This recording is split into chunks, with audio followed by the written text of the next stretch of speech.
Now.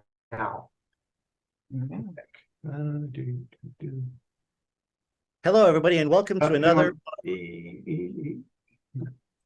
Okay, go ahead. Hello, and welcome to another SCORE webinar presented by Patty Ross, who has such a following here at Monmouth SCORE. If you've seen one of her webinars, you're going to want to see the next one.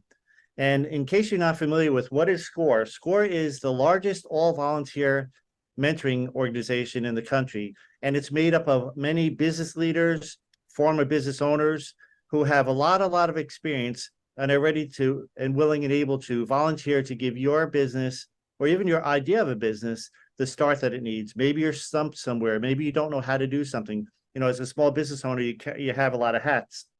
So why not have an expert alongside with you to confidentially help you grow your business, help you maybe add some employees, and just get unstuck and figure things out.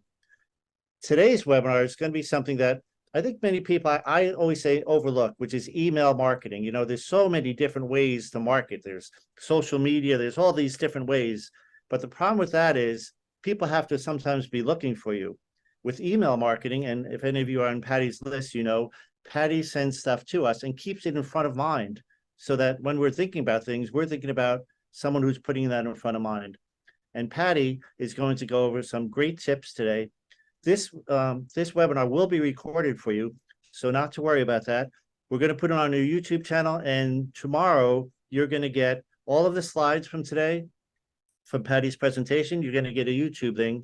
So I would suggest really just intently listen to today's webinar. Don't worry about the little parts of it, because you could always come back and watch it, maybe you and your staff, or share it with someone else, or see it at a time that's more convenient with you.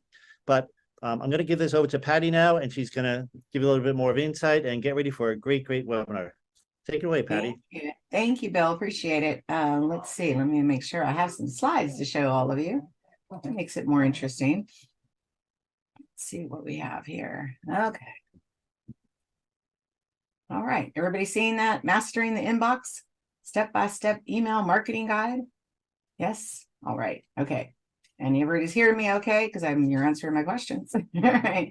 So welcome, everyone. This is my favorite class to teach, so much so I'm teaching it twice today. This is my first time today.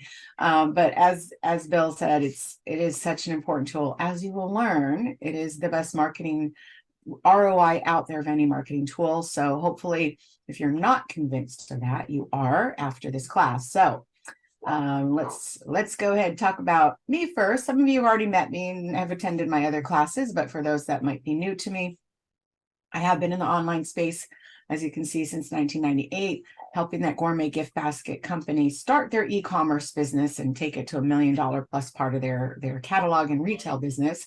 And I do work for all types of industries and all types of clients. Been in the wine industry for now 19 years, help legal, financial, education, nonprofit, a little bit of everything here. And I do teach SCORE chapters all over the country. You'll probably see me virtually somewhere in the country, including Monmouth SCORE, so and SCORE National. So you'll teaching, I'll always teach it somewhere online. So now it's about you. So if you can share in the chat, we have both Q&A and chat. So if you can keep questions in the Q&A and comments in the chat. So in the chat box, put, what does your business do? So what kind of business you have. Do you currently have an email list? And if yes, do you email regularly? So you could put yes, no, yes, kind of, yes, whatever the no, whatever the combination is. Love to know what your what type of business it is, and if you're doing anything with email. No, so got some not yet, small list, no. Okay, so good. I'm like keep on sharing there. So the world of marketing. All right, so I know a lot of you have seen this marketing and advertising, right? We have our traditional TV, radio, print ads, billboards, public relations, promotional products, Wi-Fi marketing works, and the digital side. Networking, so business networking is part, whether it's online or in person. And I invite all of you to network here. You have so far 77 other business owners in the room. So share your LinkedIn, your web address, email, whatever you want to share, because you never know who's in the room. Might want to do business with you or collaborate some way. So use this as a networking opportunity and educational experience. So, and digital, right? Digital side of things. Websites have been around for quite a few decades now with internet advertising. Social media is 20 years old, at least. I think Facebook is 19, so I think MySpace was like probably 20, 21 years ago plus. So email marketing been around as long as social media. Text, Wi-Fi marketing, a little bit newer on the scene compared to those. Social media influencers, right? A whole new job category. Unbelievable. I know people are making money on social media as influencers. So where do you go, right? Where do you spend your time and money? Today, we'll talk about spending your time and money on email marketing, very important. But marketing is just telling people what you do over and over and over again, right? So we want to tell the right people, the right place, the right time, but it's consistently getting your messaging out there, right? It's not a, let's just send one email and that will change the world, right? One social media post, got to keep doing it consistently throughout the year to have those sales and to reach people, right? The more you're out there, the more you're out there, as you'll hear me say a lot. So as Mr. Franklin says, if you fail to plan, you're already planning to fail. So before you spend that time and money, you want to have a plan in place, right? We don't want this marketing plan, not a good one. Spaghetti, throwing the spaghetti on the wall to see what sticks. Anybody have that plan? Already working that plan hard, right? It's okay, you can admit it. We're going to stop that, right? We don't want this plan either, called the spray and pray in marketing, right? You fling the arrows or shoot the bullets and pray that you get the bullseye. But all of those holes represent your time and money. So I don't like to waste any of those, either one of those. So I'm sure you don't either as a small business owner. So let's not do these plans. Okay, let's have better plans, right? And do you have a plan ready for the holidays? We are here. We are here in OND any minute now, any day, right? So are you ready for the holidays? Is your plan ready for the holidays? So if not, this, when we hang up at today's call, get your plan in place. Okay, don't wait. So I love that movie. So why you need a marketing plan before you start spending all that time and money on channels, social media and email and all that, right? So as I already said, maximizes your marketing budget and ROI, creates that consistency, encourages deeper thought about your business and marketing. So a lot of things change out in the world, right? Things that happen in your state, your country, right? In the world might change your business.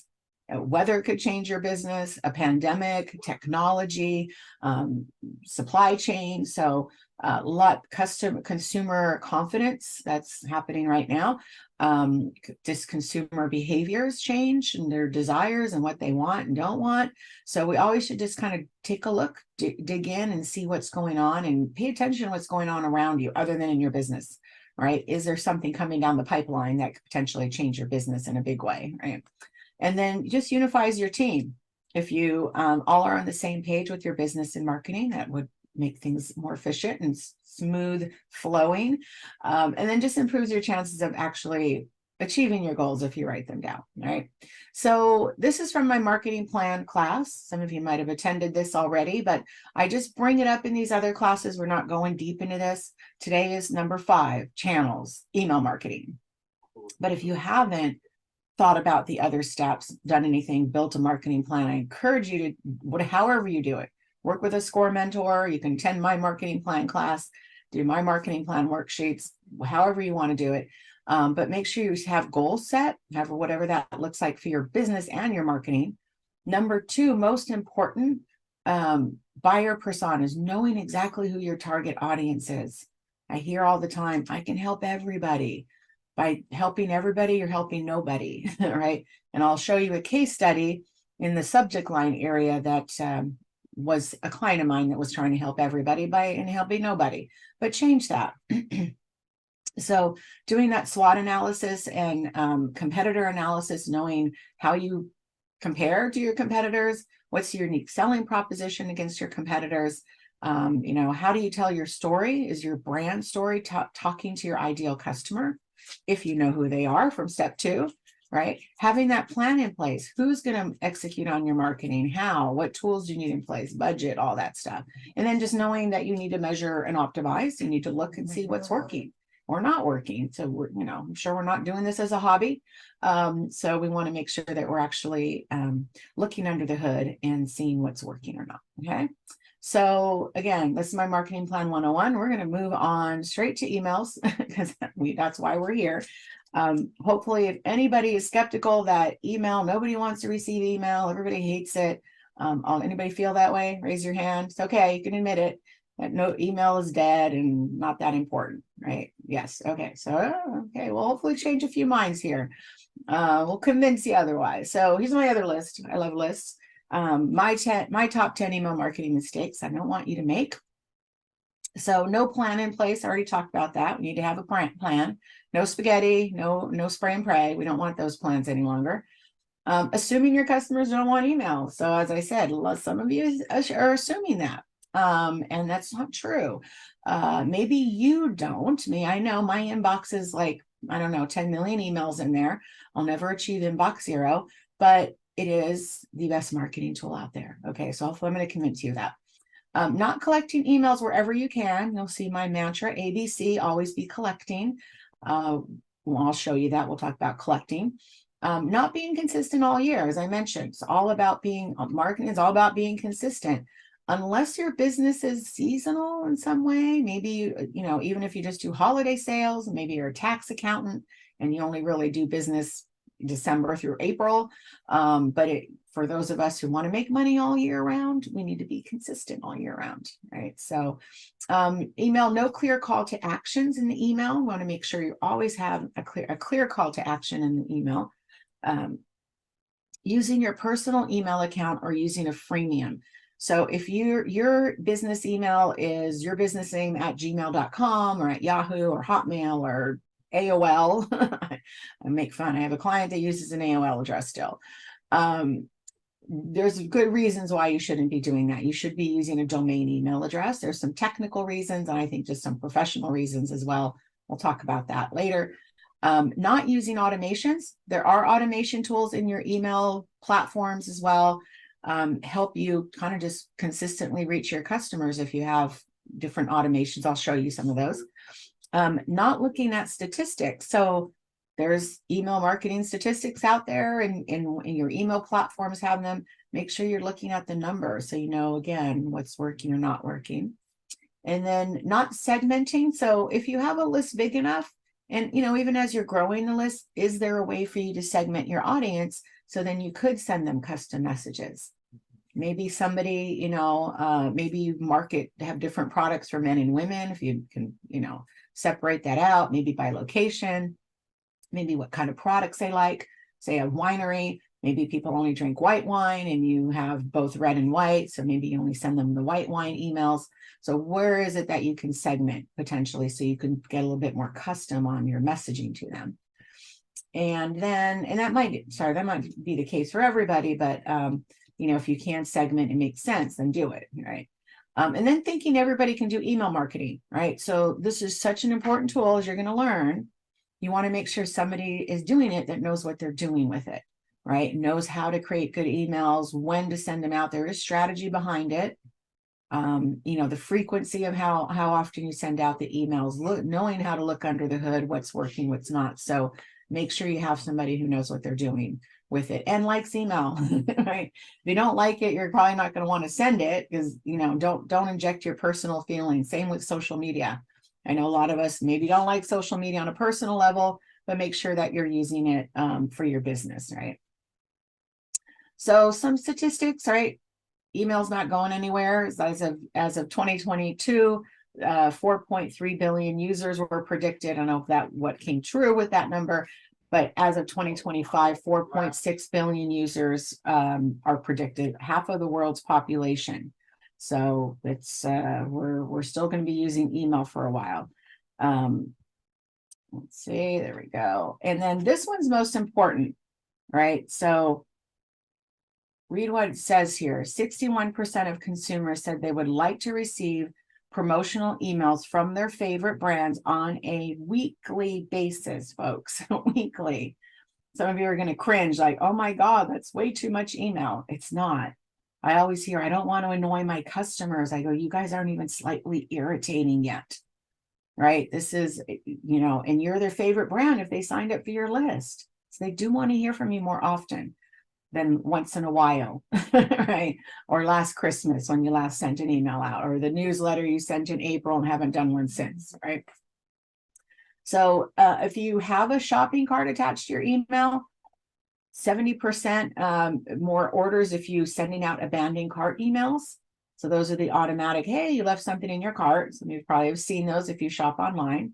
Okay, important. So these are the numbers that you would usually be looking for when you're talking about email marketing, right? Your open rates, your click rates, conversion rates, right? So in the upper left, you have open rates, and these numbers here, don't worry if you can't read them, you'll get the slides. Starting at the top are what's called your campaign, your single send campaign emails, your promotional emails. They tend to have generally between 18 to 25% on average.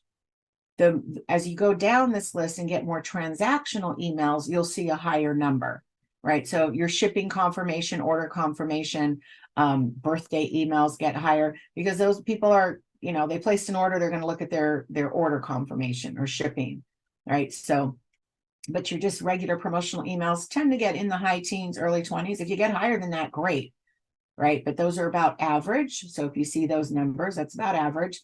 The only deceptive thing with the open rates is you'll see, and we'll show you, I think I just have some stats later on, is you can see somebody opened up an email 50 times, right? And that's not the case. You have what's called drive-by opens. So if you have your preview pane open in your email, every time you scroll past it, it would, quote, open it. So you have to look at unique open rates rather than overall open rates. Because really, if somebody opened it 50 times, that, yes, they did open it, but it was just by scrolling past it. As far as click rates, those will be more accurate because you do have to physically click on something. So somebody clicked on a link in your email. Generally between 1% to 3% on average, you'll see click rates. They do go up, of course, as you get more transactional. You can see shipping confirmations are at 20%. That's because people are going to click on their tracking number, right? So those type of emails will get a higher click rate than your just average promotional campaign. Okay, conversion rates, right? And some of you might not be able to track conversion rates as easier if you have a shopping cart attached to your email platform and you can, see orders coming in based on the emails. You might have to do some manual tracking of conversion rates out there, but you can see they're lower with campaign emails, and they get a little bit higher with, order confirmation shipping. I'm not sure how they track conversion other than like you're checking the tracking number. But if you have to do it manually, so for example, give you an example, when I worked at credit union, I was the email marketing manager. And we sold money, right? We sold loans, mortgages, credit cards, things that you wouldn't normally put in a shopping cart. Yeah, you could do a credit card application online, but we did one of the big campaigns we did a couple of times a year was an auto refi campaign. And it was like a 3-month thing. They could get extra bonuses and stuff for it. But we had 23 branches and you can do the loan online, or not online, actually on the phone. You could do it in a branch. So we would send out an email and then we'd have to gather information. How many auto refis happen say within a week of sending the email? We can kind of guess conversion, okay, the number lifted. I'm sure the branch folks are pushing auto refis and on the phone they are, but we also would kind of attribute some of them to the email campaigns every time we sent them out. So it's kind of manual conversion rates, but we still wanted to know, was it what we were doing was working, even if we couldn't track all the way from email send to shopping cart, right? Because of the product we sold. Personalization works to get 50% higher open rates. So you should be collecting the name as well. So Patty, check this email out, or, dear Patty in the email. People love to see their name. So mention their name. We love to hear the sound of our own name as well. So important to, if you can personalize, to do that. And usually you can, most email platforms will allow you to merge tag that into the subject line or into the body of the email. Video content gets 300% more clicks than without video content. So if you have it, include it. And this is an interesting statistic here. So with email compared to, say, Facebook or social media, but this one is particular to Facebook. 90% of emails get delivered to the recipient's inbox, right? 10% might be bounces or some other technical issue, but they do arrive and sit in the inbox, whether they open it or not by drive-by or clicking on it to open it. They are in there. Now, with social media, especially Facebook, the organic reach of Facebook is only about 1 to 3%. So say 2% on average. And there's a reason for that. So if you have 1,000 likes on your Facebook page, not friends, but likes on your Facebook page, only about 2% on average are going to see your posts on a daily basis. And there's a couple, I'll explain, I'll stop and explain that now, even though we're not in social media. Some of you attended my social media class recently and have heard this, but the two main reasons why this is with Facebook, and this has been this way for years, that the organic reach has dropped way down in 19 years of them doing business. When they started out, right, it's just you and your friends, right? You and your closest few hundred friends. You'd see every post chronologically, what you ate for dinner, what cute things your dog did, et cetera, et cetera. And then Facebook added groups and they added pages. So exponentially over the years, the content has gone up, right? We all probably have many friends. We have follow pages and we follow and we're in groups. Right. So if you can imagine, if all of my friends, all of my pages I like, and all the groups I follow, all posted content all day, every day, my feed would be like a nonstop river of content, too much content, plus ads, in Facebook. One of the reasons they drop the organic reaches because they need to sell ads. They want you to pay to play. But because of all that content, they have to slow down that stream. And the only way they can slow down that stream is figure out like, well, what's most important to me, right? And the only way they can figure that out is what I click on, what I interact or engage with, right? They just can't guess. If I'm scrolling through it, I'm like, I laugh at my friend Joe's cat videos and I never like, share, or comment on them, right? They can't guess, well, she laughs at him, hopefully they don't hear me laughing, right? That'd be a little too much, right? But if I click on like and comment on him, I'll keep seeing his content.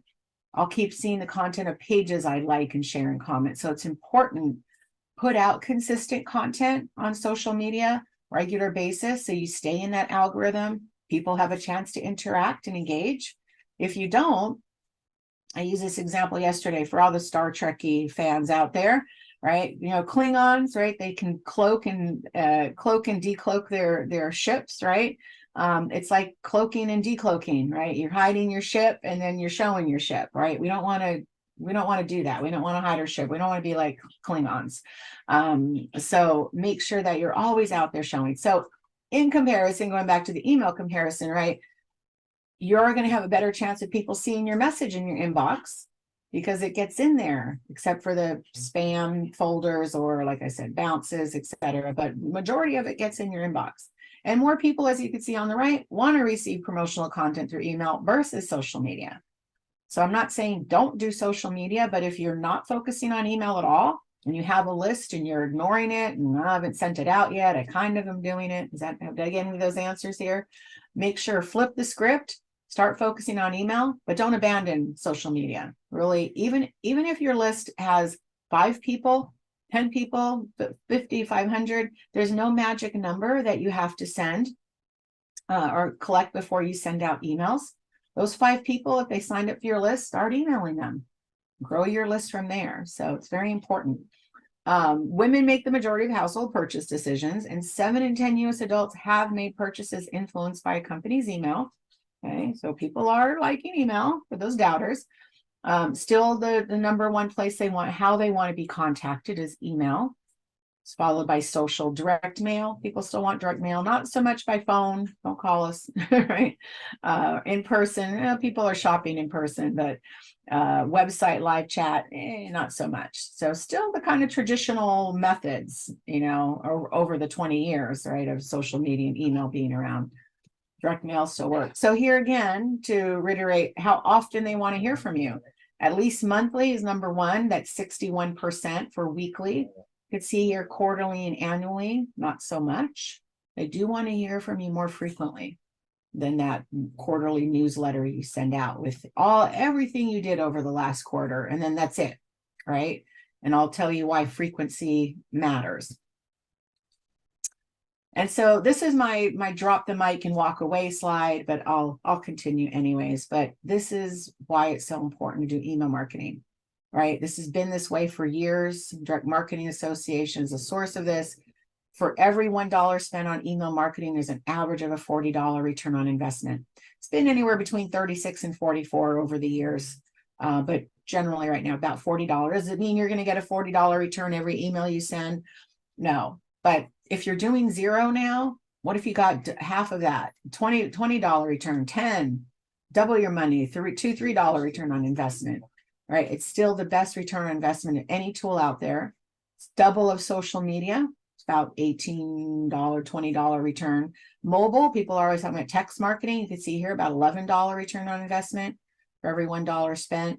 Internet display ads, your banner ads, things like that. They are, you can see here, pretty low, much lower return on investment, right? Catalogs, SEO, right? Doing search engine optimization, things like that.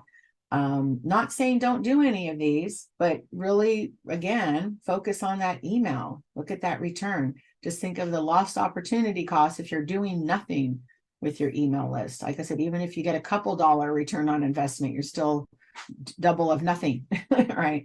So very important. I'll kind of show you a case study later, kind of make you think about how much money you could lose. You're not paying attention to email. So hopefully so far, the ones that raise their hand, yes, bird of prey, thank you, Klingon ship.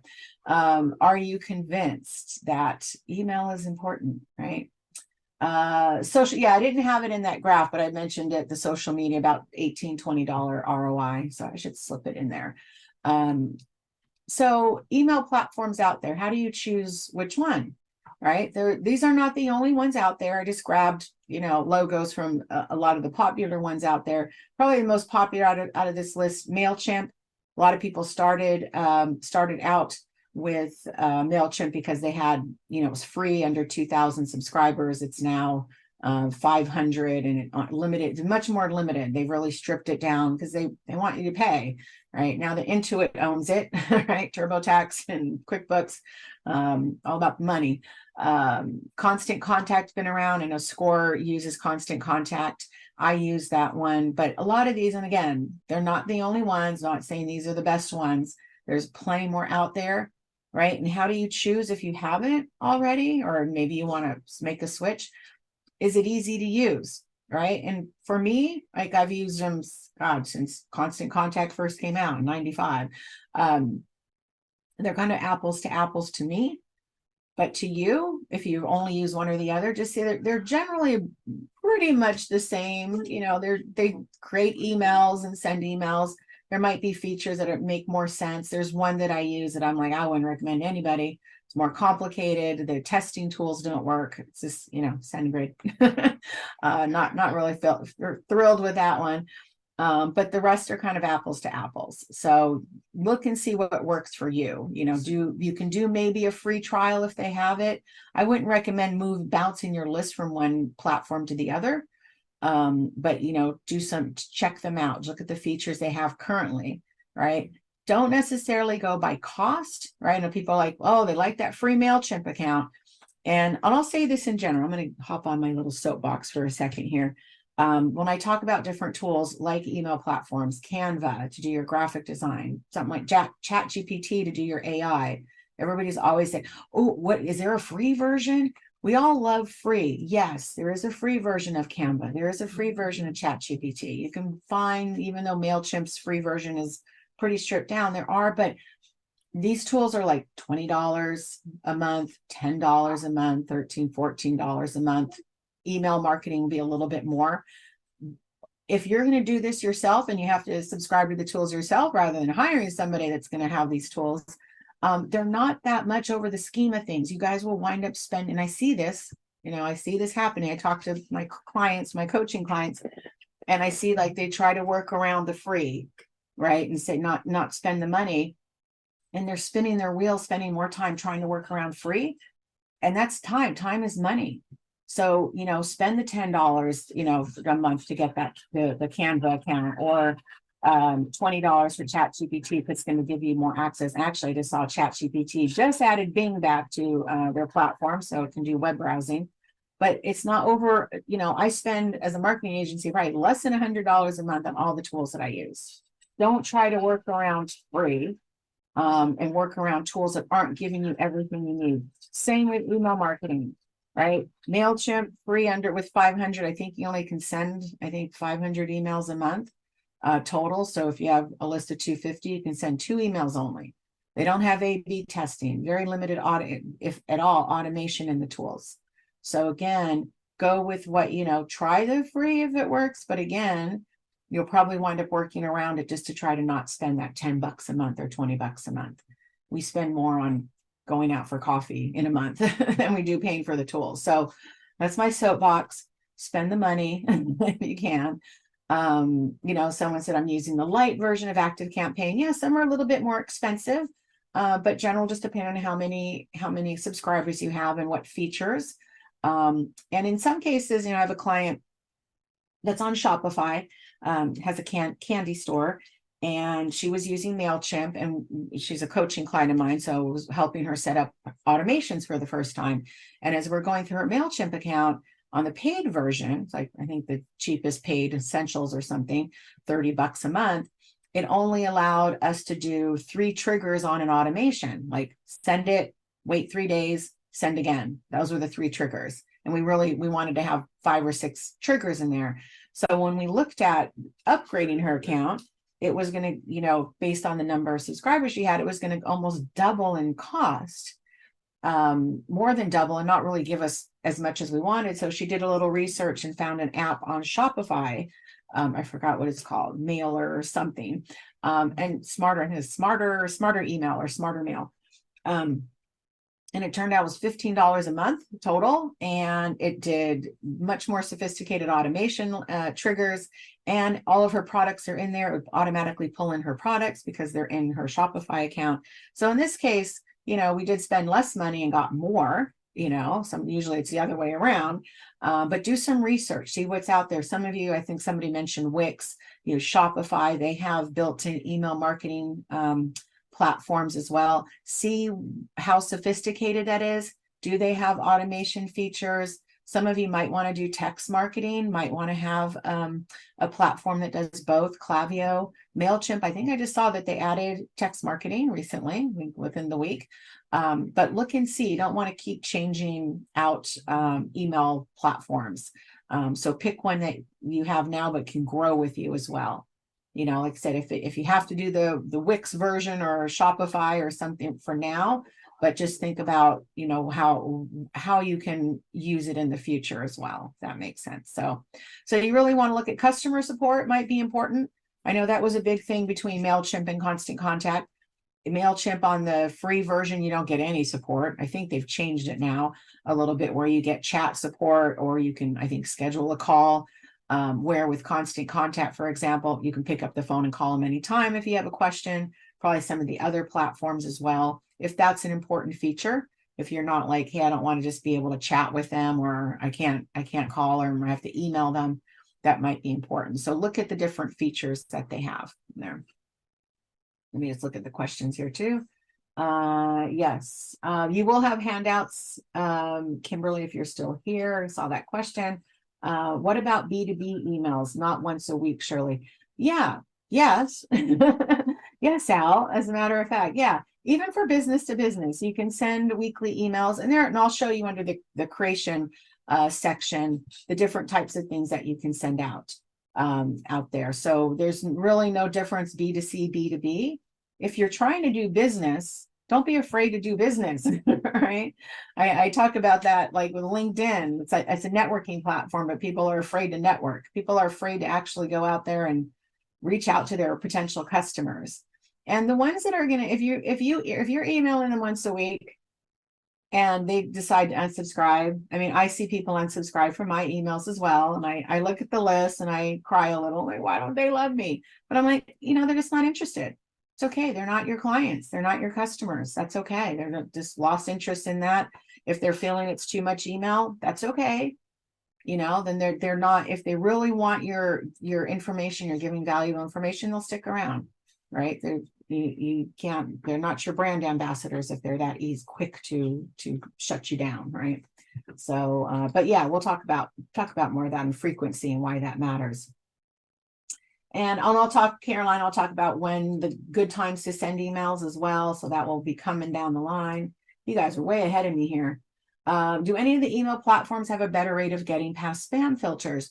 Not necessarily. Usually it's the content that is, rather than the email platform. So, and I'll talk about spam in content as we go, James. So all of you, hold on tight there. I'm coming. So these are my 5 C's. I'm going to go over them. My email marketing basics: collect, calendar, clean, create, consistency. Okay, we'll talk about each of these. So collect, right? Some of you might have an email list started. Some of you might like, how do I collect emails? Anywhere you can, always be collecting, right? Not very grammatically correct. But anywhere you have a chance to get in front of potential customers, right? Your website, you should have a sign up form, right? And maybe you're doing events, make sure you have a sign up. In store, do you have somebody signing up for emails? Networking, right? If you're out there networking, make sure you ask permission. Like today, if people shared their emails, email them and say, hey, is it okay if I add you to my list? I do X, Y, and Z. And they can say yes or no, or give them a link to a landing page to sign up. Wi-Fi marketing, I'll talk about that. Lead magnets, social media, so event tickets, wherever you can, collect information, collect it. Okay. And so websites, right? You all probably have websites. You should have an email sign up of some type in there. I say best practice upper right of all the pages, if you can. Not all email or website platforms will allow it, but the reason for that is how we track on social media. Our eyes track in the upper left. We go in a Z formation to the upper right, diagonally down the lower left, and off to the lower right. So the second best place after where the logo is the upper right, if you can. If not, make sure it's on every page. Make sure it works. Make sure you know where it's going, where the list is dropping. You want to make sure you're finding those. Yeah, make sure it's on there. And then you can also do what's called a mail pop-up. Some of you might have this on your website, or mail gate. And this is through MailChimp. This is a website client I worked with years ago, and this was their original embedded form. Now their particular website platform, which I never recommend this one, only had it where you can do it at the bottom. There was no way to put it at the top. So in addition to that, I said, well, let's just add the pop-up, right? So we went and added the pop-up on MailChimp, and I waited a few months to see. I figured, well, it'll probably be more pop-up signups, but the numbers increased. They almost doubled their numbers of signups. But it was interesting. It was half and half. It was half of the pop-ups, because MailChimp will actually track that, half pop-ups, half embed. So it was interesting to see that. It lifted, but it wasn't exactly the winner on how many signups came in. So that's the embedded form right there. So do both, and that's again through MailChimp. And so, sorry, hit the send button there. The pop-ups here, right? We've all seen these. We go, if you're shopping online, people have get free shipping, get 10% off your order. Some of them will ask for email and text as well. I do these all the time. I'm not fond of the ones that ask for both. If you do that, that's okay. If you're doing text marketing, if I want to give you my email address, great. I might not want to give you my phone number. I don't like, I sign up for text. I rarely do text marketing because I have my phone with me all the time and I don't want to hear the constant ding, ding, ding, ding, ding. So I'll tend to turn off or unsubscribe from text messages. That's just my feeling. I'd rather wait and have it come to my email box. So those should be easy to set up if you're using mail platforms. You can do both the embedded and the pop-up form. Okay, and social media, right? So this is for desktop only on Facebook. You can embed a form like through MailChimp or whatever program you're using, but it's only on the desktop version that you can have that newsletter sign up, not on the mobile.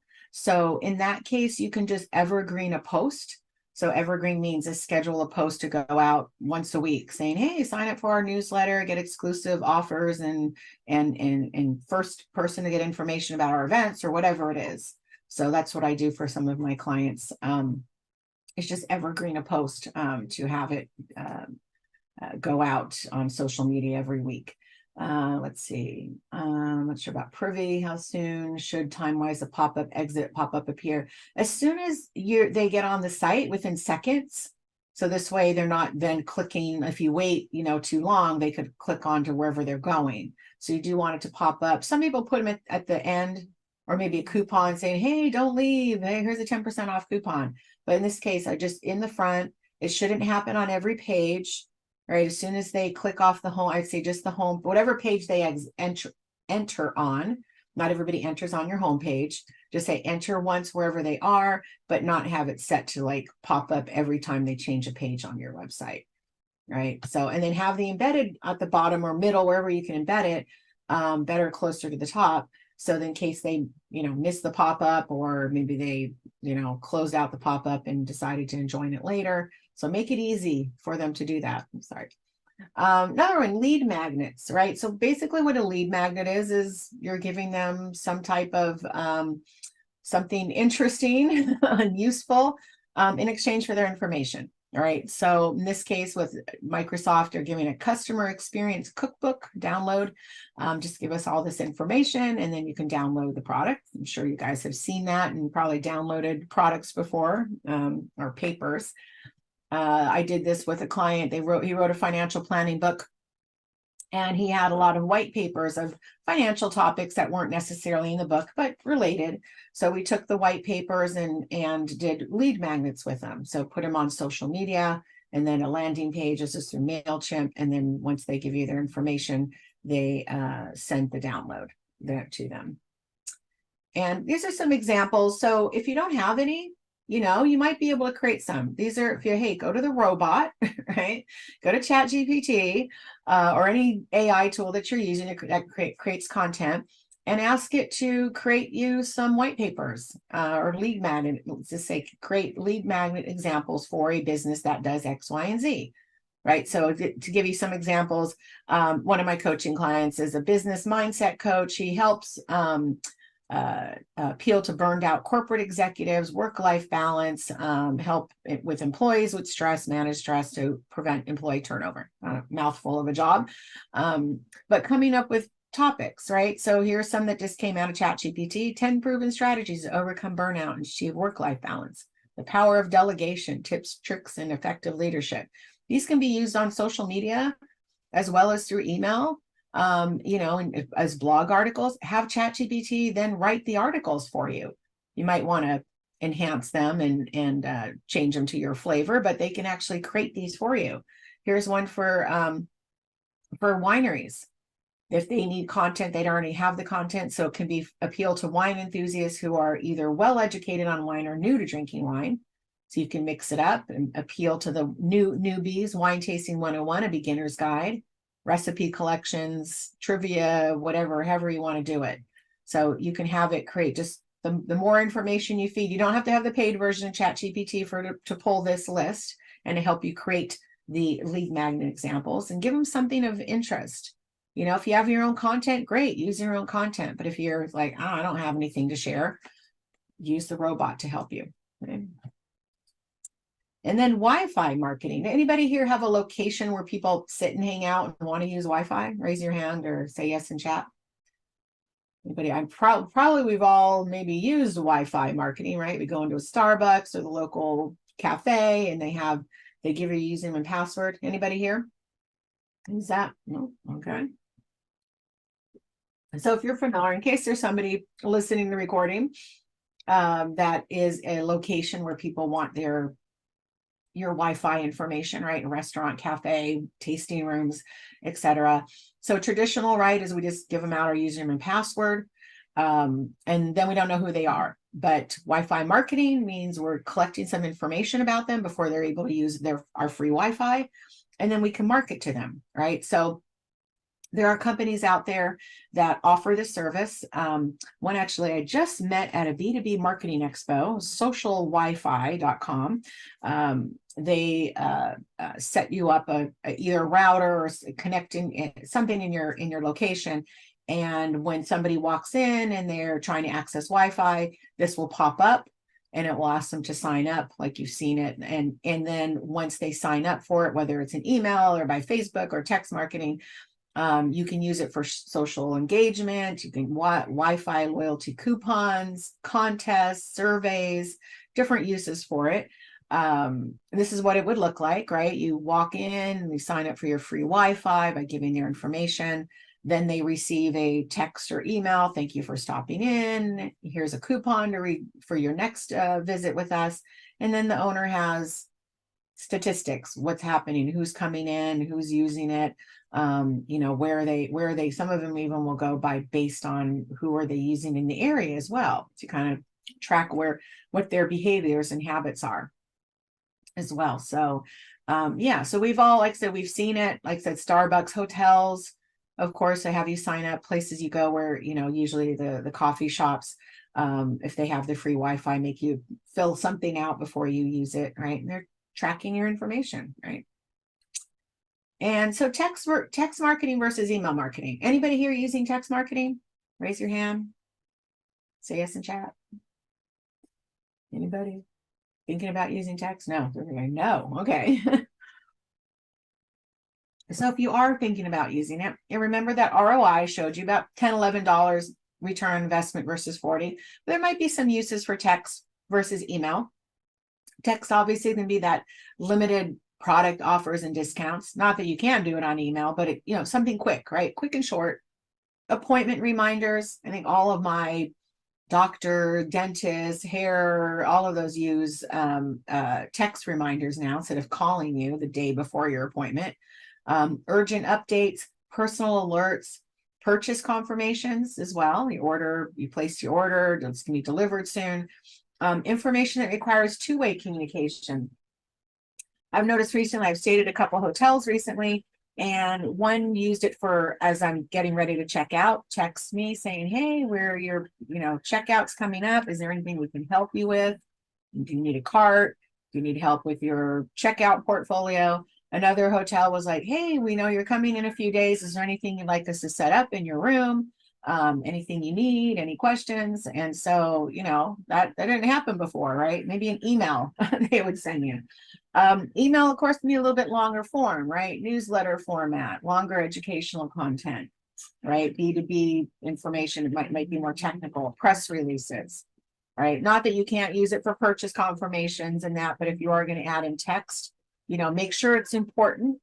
There are some, and you can do abandoned cart emails, and we'll talk about that when we get to automations, where I had one from a shoe company where I already purchased from the store before. So I think I went all the way to checkout.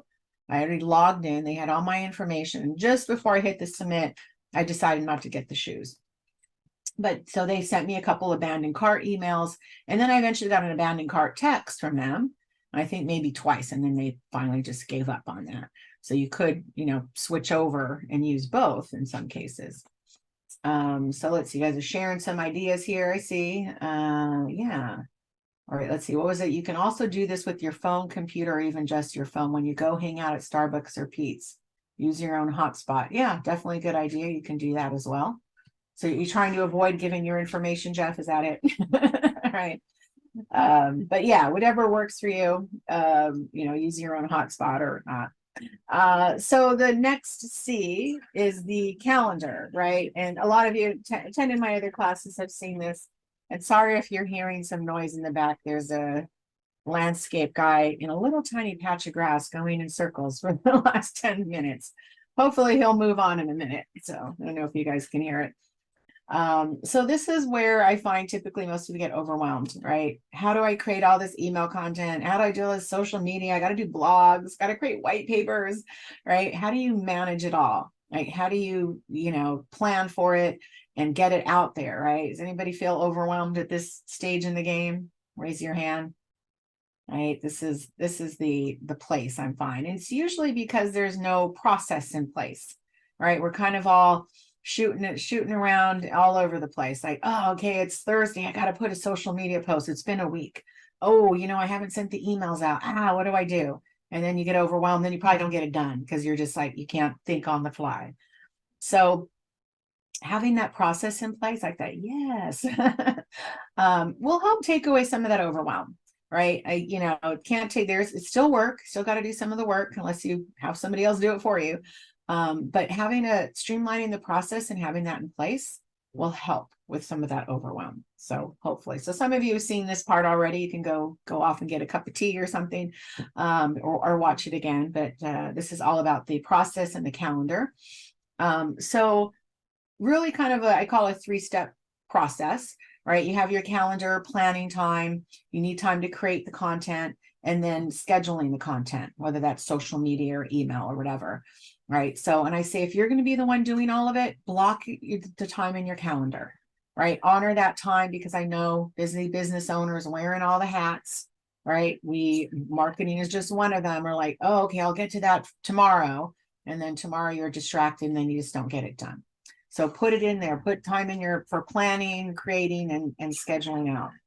And some of these won't take that much time, like as far as the calendar is concerned. So the calendar, you'll see mine is a Google Sheets document. I don't know if anybody's already using my calendar or not. Use whatever you want. If you don't like my Google Sheets calendar and you want something online, there are tools online. I've always kept it simple. I talked to somebody yesterday who says they handwrite it in their planner, right? She prefers it handwritten. I think she'll use my calendar now that I showed it to her. One step up from writing, but keep it, whatever works. Do a calendar, do something to plan out your content for you. Okay. Plan ahead. So we're already any moment now hitting October, right? And I say here, Q4, if you were holiday driven, should have been planned out before the end of August. Right? You don't want to wait until October, and Halloween comes and then, oh my God, it's already Thanksgiving and Christmas. I mean, we're going to blink and we're going to be saying Happy New Year in a minute. That's what it feels like, right? So plan as far ahead. As far as how I plan, my new calendar is always out in October. Okay, you're all going to get the 2023. And like I said, if you stay on my list, get on my list. You'll get the 2024 probably in about a week. And I'll email that out to everybody, but plan ahead. Okay, don't wait until New Year to plan for 2024. I always use I created this calendar to work with my private clients, and I would meet with them in November of every year. Before Christmas even hits, we had our planning meeting. We'd look at what's coming up for the new year. What do we want to repeat from the calendar? What events or promotions, anything new we already know about at that moment, we can add to the new calendar, and then things will come up. But before December even hits, we have most of the 2024, the next year's calendar already planned out, and add in all the filler stuff that we want to add in there, right? So plan ahead. If you're holiday driven, again, have this planned out now. It's already past August, but now for holidays. Valentine's Day should be planned by November, Mother's Day by Valentine's Day. Work ahead. As far as on a monthly basis, we're always working a month ahead. So for October, we already have the content done for me and my clients. We'll post it up by the first of the month. So the whole month is already scheduled for social media. Email, we might do more on the fly. We might have planned for it every week, but we might not schedule it ahead because we usually are adjusting it more than we are for social media. And use this calendar for planning and archive, right? Keep it, use it to plan it out the months ahead, but also keep it so you can use it for next year when you're planning out. Okay. So the calendar, like I said, it's a Google Sheets calendar. It's going to have some different tabs on it. You have your calendar page, but I also gave you some content ideas to use. Some of these for social, some both for social and email. So you have some hashtag days, probably more for social, right? So you can use these, and I'll show you how to use them on the calendar. There's hashtag days for just about everything. Motivation Monday, Tip Tuesday, Taco Tuesday, Wellness Wednesday, Foodie Friday, whatever fits in your world. I use Marketing Monday, I think Thursday, I would say Thursday, Thursday Thoughts. I do marketing quotes on those days. So I'm using a couple of them in my B2B business as well. So there's some hashtag days for you to look at. And then some content ideas. And I'm going to show you some content types and content pillars shortly under the creation one. But here's some ideas for you to mix up your content. And these can be used for social media and email. You know, you can do industry articles, award winners, featured experts, time-saving, money-saving tips, quick hacks, etc. Timely topics here, uplifting. You can send motivational quotes in email. Share a story, share a win. You know, so there's a lot of different types of content to use for both. And there's some video content idea. Remember, video converts, right? These, again, social and email, you can use these for. And then national holidays. So in addition to our traditional holidays, we have kind of fun holidays. These are pulled from nationaldaycalendar.com. I have copy and pasted each month in for you, so you don't have to go looking for them. And they're all hyperlinked to National Day Calendar. So if the holiday doesn't make sense, you can click on it and tell you what that holiday is. But have fun with these, use them. And some of these can be used for email as well, but social media, do them because you want more engagement and reach, right? Engagement means somebody's liking, sharing, commenting. Ask a question. What was your favorite PB&J combo as a child? Hey, it's National Peanut Butter and Jelly Day. Right? Ask a question on them so they get them to comment, right? And share information. There are some that might be specific to your business. Maybe, maybe not. My transportation logistics client, we have National Logistics Day, National Barcode Day, but we also do some fun things like National Siblings Day because the CEO and her sister work for the company, or National Bring Your Dog to Work Day because the dispatcher brings his Chihuahua to work. So, you know, we mix up a little bit of fun stuff and stuff that's related to their business as well. And I'll show you how to use these on the calendar, right? So this is the calendar. When you see it, it'll be primarily blank, right? Except the only thing you'll see on in November is Veterans Day, Thanksgiving, and depending on when Hanukkah is this year. But everything else will be for you to fill in. Okay, and based on the color coding at the top, we have events, whether it's traditional, or sorry, not events, holidays, traditional or the fun ones in red. Yellow or orange, I should say, is email. Dark blue is social media posts, baby blue blog posts. Okay, green are events.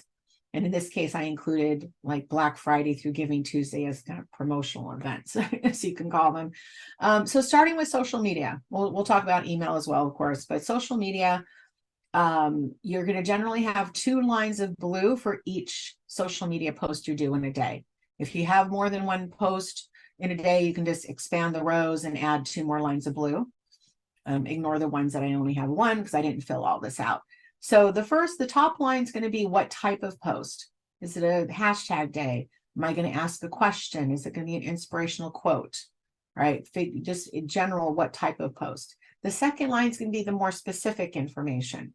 Right? So on the first week, we have on the second, on the Tasting Room Tuesday, we're going to talk about the Thanksgiving wine special. Wine Wednesday, the 3rd, we're going to put our Merlot tasting video.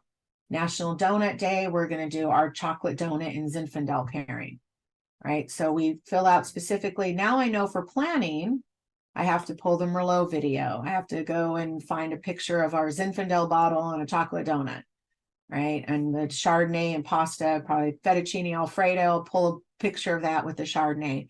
And then for archive purposes, next year I'll know, okay, oh, we already did the chocolate donut and Zin for National Donut Day. This year I'll do the Chardonnay and sugar donut, you know, whatever that, of course, because wine and donuts go together, right? So be as specific as you can. Ask a question. What's your favorite Thanksgiving side dish? What will you pair with Thanksgiving dinner? So now you know what to plan out and create for your social media. And then again, for archive, what you did. So hopefully that's clear on social media. Generally, in the case of the Thanksgiving or on the 8th, where I have the blog, right? We didn't have to necessarily do two lines of blue there. It was basically, I'm posting the blog on the website. I'm going to send out a social media post on the blog, and I'm going to send an email out about the blog. So I have everything coordinated for blog day, so to speak. Okay, so for emails, which is why we're here today, works a little bit differently with email. So you're planning out, in this case, you see sometimes we're sending more than one email in a week. Of course, this is busy November with holidays coming up, but we have an event. We have a wine club party. We have the Thanksgiving wine special running. We have a Merlot Day 3-pack special for that weekend. And then we have our Black Friday through Giving Tuesday promotional events, right? So a lot going on this month. So starting with the event, the wine club party, right? We work backwards, right? We say, okay, the event's on the 20th. What's the last email that we want to send out? Okay, we're going to do it the day before. Okay, maybe it's 2 days before. And we say, this is it, last chance, come see us tomorrow, RSVP today, right? And then working backwards, I usually will go back about 6 to 8 weeks if we have that much time to planning for events. Give people time to plan to come to an, especially now things are in person again. You give them that time. So every week, 6 to 8 weeks back, we're sending out an email about the wine club party. Okay. On the Thanksgiving wine special, again, working backwards, we know Thanksgiving Day is on the 25th. We need about a week for wine to get there via ground. So encourage people to, last day to purchase for pre-Thanksgiving arrival will be the 16th. Last chance, get it now. Order now, or you're going to miss Thanksgiving. And then usually about a month back on promotions every week. So probably the first email was at the end of October. And you can combine, you know, the wine club party and like, hey, we have this Thanksgiving wine special going on as well, right? You can combine that. I don't put too much. I'm not a fan of the long emails like that have, you know, everything you did, the newsletter, because people are reading on mobile devices and we have a lot going on. So keep it simple, right? Short attention span theater going on here. Keep it simple for everybody. And then like I said, the blog, we are just mailing out on the same day we're doing the social post. We have a Merlot 3-pack special. So we announce it on that Saturday. And since it's only a weekend, we send the second one on Sunday. They might have missed the Saturday one. For Black Friday through Giving Tuesday, we did it's 4 different themes, 4 different specials. So we did an email every day. That's a very busy weekend. So you can imagine a lot of emails going out. So don't be shy about that. Let's see. Here we go here. Yes, I try to share info for monthly health events for seniors and family caregivers. Perfect. Yes. See clients getting used to audit. Yes, perfect. So everybody's kind of sharing good information there. You're welcome. How about sending, let's just go back to these questions before I go any further on here. How about sending a text to remind people to read the email we just sent? Ooh, that's a good idea. Interesting. I haven't seen that before, but that could work. You know, if you send it like, hey, check your inbox for this email, that could potentially work. I would try it and see what kind of, it'd be interesting to see, test that, send the email. I think you can include the link, maybe click over to get the web version of it. But, you know, inviting, then see what the open rates are shortly after you send the text, you know. Let's see, if you considered adding day of the week to the post tabs in your marketing calendar. Day of the week. You mean day of the week? I'm not sure what you mean, Amy, about day of the week to your post tabs. Yeah, so if you explain that, I'm not sure what that is, but maybe. And then if you're B2B, the calendar is exactly the same, right? The same color coding, it's the same calendar. We use it exactly the same. You can use hashtag days. You can use holidays, right? You might not use National Donut Day unless you sell donuts, but I use National Stress Awareness Day coming up November 1st. And I'm going to do an article on stress relief tips for business owners. National Philanthropy Day. How do you give back? You know, I do blog articles. I do web emails for my webinars. You know, so it's all the same. And again, you see somebody was saying, you really send more than one email out for B2B? Yeah, you can. You can definitely do that. Make it useful though, of course, as well. So, and then this page is a new page. It's in the tabs, it's called a post page. And this is for social media. you kind of use it for email, but I use it for social media because that's going to be the bulk of your content, right? You're going to be sending, almost daily social media posts out. So this is where you line everything up. Whether, I created this page for clients that want to pre-approve content. So we line all of their social media posts up here. They can put notes for edits. They can then mark it as approved. We usually will have, even mine, by the middle of the month, we have all of the posts done for the coming month. This way that gives our clients, 10 days approximately to review, and we change any content we need to. And then by the first of the coming month, maybe the end of the month, we spend about an hour and a half going on a social media scheduling tool and posting up everything all at once. So you can line everything up here, the caption, the hashtags, if there's going to be a link, you put it there in the picture. So everything is here. And then all you have to do is go to the scheduling tool and copy paste, upload picture, schedule, move on to the next. And again, usually I said for a full month's worth of social media posts, and usually about an hour and a half, depending how fast or slow I'm moving that particular time. So this is a prep page or post page on there. So hopefully that makes sense. And if you're interested in the 2024 calendar coming out in a week or two, go to goldenestatemarketing.net/calendar now and sign up for my account on my list. You'll get the 2024 and beyond if you stay on the list for the coming years and you want that calendar. I'll make sure you're on the list. You'll get the 2023 with your recording and slides because that's already ready. So you have 3 months to use the calendar. So goldenestatemarketing.net/calendar will get you on that list for the 2024 one. So as you can see, once you coordinate on your calendar, it's easy to coordinate your social media and your email posts, right? So pretty easy, hopefully. And then on the create, right, we were talking about what type of content, what can we talk about beyond promotional, here's our product, here's our service, right? So a lot of different things you can do. You want to be helpful, right? If you're in the food and beverage, include recipes, interviews, FAQs, case studies, your company milestones, behind the scenes, if you have interesting behind the scenes stuff. Weekly tips, I think somebody mentioned that. Somebody mentioned community, sharing community resources or tips for seniors, recent studies, whatever you have, think about the different content that you potentially send out that's helpful to your list, right? Not just, sell, right? And as far as building content, I include this in my social media class as well, right? When we're thinking about content, there's all different types of content, right? Blog posts, your emails, your social media posts. There could be social posts, your videos. Now, this content journey map, this is not like everybody's going to have the same journey map. Okay, it's all going to be different. So don't look at this like, oh, I got to create 32 pieces of content and be on TikTok and YouTube and Instagram, etc. Just think, what would your map look like? We kind of might think of our content in silos, like I'm going to do this blog post, but then I have a separate social media post and I have to send an email. Think about your content taking a journey across different platforms, right? So you start with a blog post.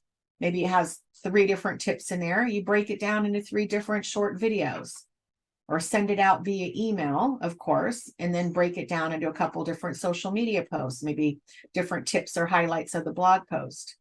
Create video content for it, whatever works. Again, not everybody's journey is going to be the same. Maybe you're not on TikTok and Instagram and Pinterest, etc. So, but think of that every piece of content and every subject you're doing, taking that journey. How can you repurpose your content?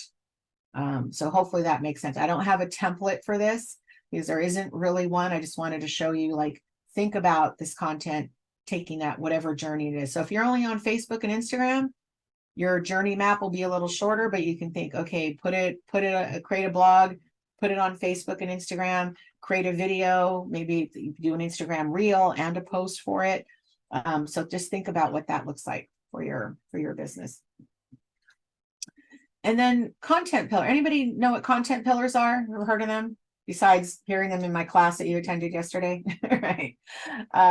Or use content pillars. So these aren't the content pillars. These are the different types of content. And whether it's email or social, this kind of give you an idea of kind of the foundation. Let's talk about these will be the foundation, then we'll talk about the pillars, right? So the foundation, what are the different types of content that you can create? So you probably all are really good if you're doing emails and social promotional, right? Let me talk about my products, sales announcements and offers and stuff like that. The one in the right corner. But we can also mix it up with inspirational content, right? Those success stories, motivational quotes, customer testimonials, educational content, right? Some of you are already doing that, educating tips for seniors and etc. How-to guides, FAQs, industry insights that fall into the educational foundation. Interactive content like quizzes and polls and contests and Q&A sessions, etc. So those are the different types of content to think, okay, as I'm building my calendar for social and email, these are the different foundational, types of content we could create. And then you can have content pillars for each of these types here, right? So, oops, here we go. So I created these are again, go to the robot, ChatGPT can help you with this. Go and ask for create content pillars. You can do it two ways. You can do on the free version, just say like this, content pillars for a business that helps companies with company culture, leadership building skills, employee retention plans, and more. It's one of my clients. And so it will spit out some content pillars ideas. If you have the paid version and you can scan the web now with Bing or their plugin WebPilot, you can say, go to this website and tell me who you think my ideal clients are and create me some content pillars to use. And so you don't have to use all of these content pillars. You can use ones that maybe only half of these that you can use on a regular basis. Some of them you're like, well, I don't really have good content for that, but maybe you do all of them that are suggested. But this is just giving you an idea of what to plug in every week. Like I know, okay, every week I'm going to do a post or an email if you want about team building skills or leadership development, or I'm going to include a testimonial every week or a company update, right? Whatever you can, build content on. This is just kind of the reminder, like, oh yeah, I did that employee retention tip thing, 3 months ago and just forgot I should repeat that or do something new in that subject line. So this is just planning out. Here's a couple other examples. A winery, they can do wine education, right? Promotions, community engagement, testimonials, again, hitting educational, promotional, inspirational, interactive, right? Some more skincare brand, if anybody has a retail product. Same thing, education, product spotlights, maybe some promotions, community engagement. Again, whichever pillars make sense for you to create content. Maybe you don't have, a lot to say about sustainability practices, so that might not be a weekly pillar that you include content on. Okay, if you're a travel agency, same thing. You can do promotional, behind the scenes, right? You can do educational content, the destination spotlights, travel deals and promotions. So again, you're hitting the different foundational types of content with the different pillars. And again, even nonprofits or anybody nonprofits in the room, same thing. You can, this way, if you map it out on your calendar and go, okay, every week we'll do a volunteer highlight or a donor spotlight, or we'll have a behind the scenes. These just kind of give you ideas how to lay out those lay out your content. So hopefully that makes sense. I think that was the last one. Just some quick anatomy of an email, best practices. I don't know why that looks blurry all of a sudden. But pretty simple, right? All the email platforms start out with templates. They have different layouts, single line, 2-line, etc. I always keep it simple with the kind of the campaign emails with a single line, even though all the templates now, or all the programs are mobile responsive, right? It's going to shrink it down from say 2-column to 1-column. I usually always design it in one, because when it wraps to from 2 to 1, doesn't always do it neatly. So better to design in 1 column, okay, for when it shrinks to mobile. So clear logo at the top, should be clickable. I usually would click it to the promotion rather than to the home page. You can, if you want to go to the home page, but I have it all, like in this case, have it all go to the special. They can always go find the home page after they check out the special. Clear call to action. You should have a buttons work better than a text link. So instead of putting purchase as a link, you'd want to put it as a button. They get more conversion. or I should say, I'm sorry, more clicks, not conversion. Above the fold and below the fold. So above means like think of a newspaper, above that top fold. One below the fold, make it easy for them to go buy, go do the thing, go do the action, right? Very clear, right? It has a good hero image. That could be a video as well, because again, it gets good conversion. But in this case, a nice clear shot, very clean and clear. You know exactly what this is all about. We're not muddling it up with too much text and a lot of other things going on. You're getting them right to the special, right? As far as the title, right, your subject in your pre-header or preview line, very clean and clear. Sagacio Family Vineyards, it's from the subject line, 3 highly rated Zinfandels, 1 amazing offer. And then the preview line, so before you even open the email, you're going to see it's a vertical, it's shipping included, it's highly rated with 93 to 94 points, a little bit of information about it. Great. If you're into the Zin and sounds like a great deal, let's take a look and open it, right? Here's another older example email that I pulled that came in. Lobster fees ticket selling quickly. So I'm like, ooh, scarcity, right? So maybe not, could be false scarcity, right? I only have 3 left, but hey, don't look in the back where I have another 10 cases, right?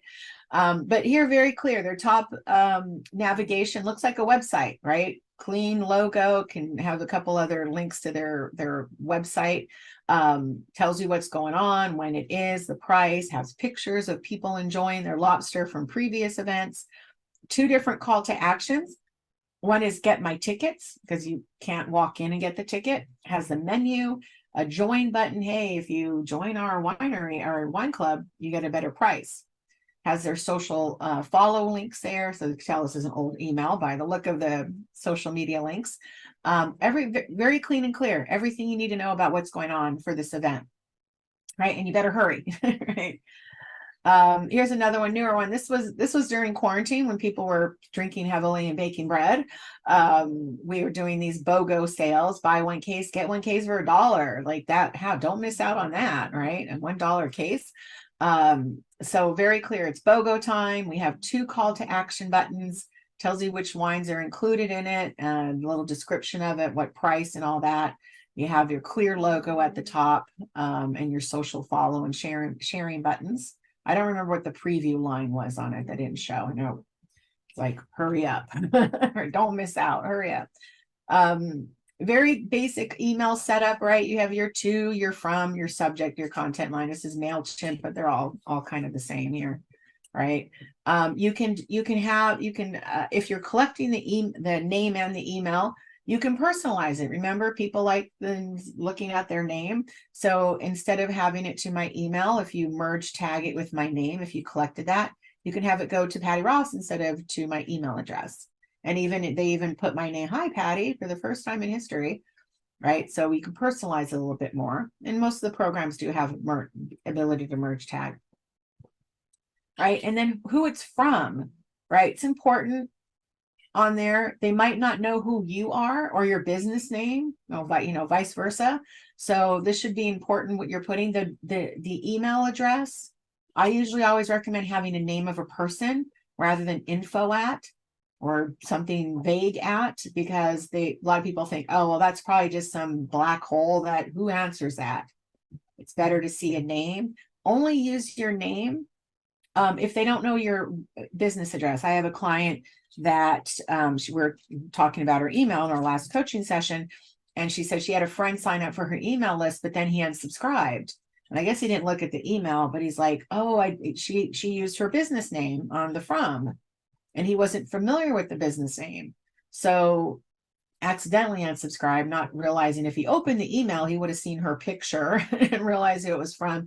So we just wound up going to her default from, and changing it to have her name at the business name, or have both of them on there. So be very clear. Again, a domain email, you only can verify a domain email. So that also helps with spam filtering. If you're using Gmail account or Yahoo or a freemium account, you can't verify that domain. You can't authenticate it because you just can't. So it's a free account, right? You basically authenticate it means you own that domain. And the only way you can authenticate it is to be able to log into your domain host and tell MailChimp, yes, I do own this, or whichever program you're using. So and just professionally looks better that you're using the domain of your website rather than a Gmail account. You know, plus those get filtered in different ways. So, and it's just authentically you know, you own that domain. You should be owning that domain in everywhere you reach out to customers, right? Owning it. So different subject lines. These are actually both have to do with Zinfandel, but they're two different emails. The top one is celebrate Zinfandel month with 6 great deals. Sale ends January 31st. And then the other one is plan your perfect Paso Zinfandel weekend. Vintage Paso Zinfandel tickets now on sale. So again, very specific information on there. There we go. And so some subject lines, very important, because almost 50% of recipients open email based on the subject line alone. Okay. Oops, there we go. So different ideas for subject lines here, and you'll get all of these. You'll see all of these, but you can be informational, right? Big news stores coming soon. The list, people like lists, 10 pieces to add to your wardrobe, 5 must-have metrics, urgent, 2 days left to register, or scarce, right? 10 tickets left, lobster tickets selling quickly, right? We just showed you that one. Question, what's next in cloud computing? How to grow your email list, right? You can switch these up. Here's some more. Local, hot in Houston. Command, subscribe, join us, stop wasting your money, right? Controversial, terrorism in your backyard. I don't know about that. Cool colors for spring, trendy topic, right? Here's some more. Fear of missing out, right? Uh-oh, prescription is expiring, right? Urgent, you get only 1 day to watch this. Curiosity, don't open this email. Like that. What they eat in prison. I don't know if I want to know that one. I got an email, trying to remember what the subject line was, but it almost seemed like it was from somebody I know, like, how are you feeling today? Or something. And I opened it and it was definitely a business email. And I thought, that's kind of an interesting one. How are you feeling today? Thank you for asking, though. Funny, you can be funny. We like being used. Pairs nicely with spreadsheets, right? Some more like vanity, greed, sloth. Do we do envy? Yeah. Don't wear last year's style, age-defying beauty tricks, greed, 25% off your favorites, sloth, right? Being lazy. Here's 212 blog post ideas for you. You can have fun. Pain points, right? Feed your guests without breaking your bank. Stop wasting money on ink. Here's personal, right? Again, tagging people. Mary, do you remember me? You've changed. Like that. Vanilla or chocolate. Here's some boring ones, some basic ones, right? So newsletter, your happy holidays, they work as well. I'm not saying always do boring ones, but the boring ones can work for you. So I'm going to show you this case study. So this is a client I was talking about that was trying to appeal to everybody and then was appealing to nobody with her email and her marketing in general. So Jen's company has started out with collagen creamer. And so if you're familiar with collagen powder, it's very popular now. People are using collagen for various health reasons, right? Help with fine line and wrinkles and other things as we lose collagen, right? So a lot of people use it. Anybody can use it. Maybe not kids, but any adult could use it. But she was targeting women, all women at the time I met her. She was one of my coaching clients from last year. Her creamer was a little extra because it had, other than the collagen benefits, it also included MCT oil, which is good for focus and energy, and prebiotics, right, for gut health. So when I first met her and we're talking about her ideal audience, and she was doing some email, but it was basically, okay, well, I sent out an email about my creamer, and now what? Should I just keep sending emails about the creamer and, buy? So the first thing I had to do with her, some of you heard me say, call this wrestle the alligator, right? Talk about who her ideal clients are. And I say wrestle the alligator because some of you are like, do not want to give up on certain parts of your audience. You're like, but if I don't market to them, I might miss out on sales, right? But you might miss out on everything if you're trying to appeal to everybody, right? So with Jen and her business, we determined she was trying to appeal to 20-something females, 30 and above. But when we really looked at the audience and who was buying and who she could appeal to, it was really older women that were to appeal to, because all the issues you're dealing with as you age, collagen, right? You start losing collagen as you age, fine lines and wrinkles and plump and blah, blah, blah, and all that. MCT oil, better focus and energy. You hit menopause, you start getting brain fog. There's a lot of things start going wrong. Where the younger audience, are they preventative? Maybe some, but not as much. So again, as she was trying to appeal to everybody, she was appealing to nobody, right? Other than, hey, we have collagen. So she, of course, listened to me, attended my email class like you're doing today, and started really appealing and doing these different types of content to appeal to that audience, right? So here's first one, looking at the subject lines. Bye-bye brain fog, hot cocoa recipe. Who's that going to appeal to, right? The older women who are experiencing brain fog, right? Leave brain fog cravings and low energy in 2022. Love Starbucks chai? Try this healthy swap. If you like Starbucks and chai, she has a chai latte flavored creamer. Get that healthy glow, 70% off our bestsellers. So here, doing a promotion and saying, hey, you want glowing skin? One simple hack to reduce fine lines and hydrate skin, right? A list, right? A short list, right? Want 18% fewer wrinkles and fine lines? Yeah. Like, tell me about it. Here's complementary collagen on here. Anxiety and the hidden cause and what to do. Only 5 tubs left. Again, scarcity, running out, time, right? Time's running out. Share your feedback, get a free gift. So she's asking, doing a survey to get some feedback on her products, and they get a gift as well. Here's curiosity. We've never done this before. What is this, Jen? I have to open that up and see. Hey, get a coupon on our starter kit. Because we adore you. They get a little Valentine's Day special. Want to sleep like a baby tonight? Again, her ideal clients have experienced insomnia as well. Little Valentine's Day gift for you. They did a little wallpaper for your phone. Here's a list, top 5 causes of hair loss in women. Again, hitting that target audience. That doesn't happen for 20s and 30s unless there's something metabolically going on, but her ideal client audience at that older age experience that on a regular basis. You're invited, come do this workshop, right? Some remedies, top 8 remedies for hair loss list, right? So with that, we'll finish that up before we go on to this section. It worked, right? She was able to appeal to a specific audience with their specific pain points that her product can help, right? And then is getting some good marketing done. And this spring, she sold her business. So moved on to something else, but she got it so successful, she was able to sell it. So good story, good happy ending there. So the next section, cleaning, kind of not the not very sexy part of email, but very important as well. All right. When you send out your email, you usually get some feedback, right? Meaning you get to see who bounced, unsubscribes, clicks and opens and all that. So you should be paying attention to your bounces when you send your email. You want to send this, you're an email platform, and they'll tell you who bounced, and you should look at those. Look for obvious typos.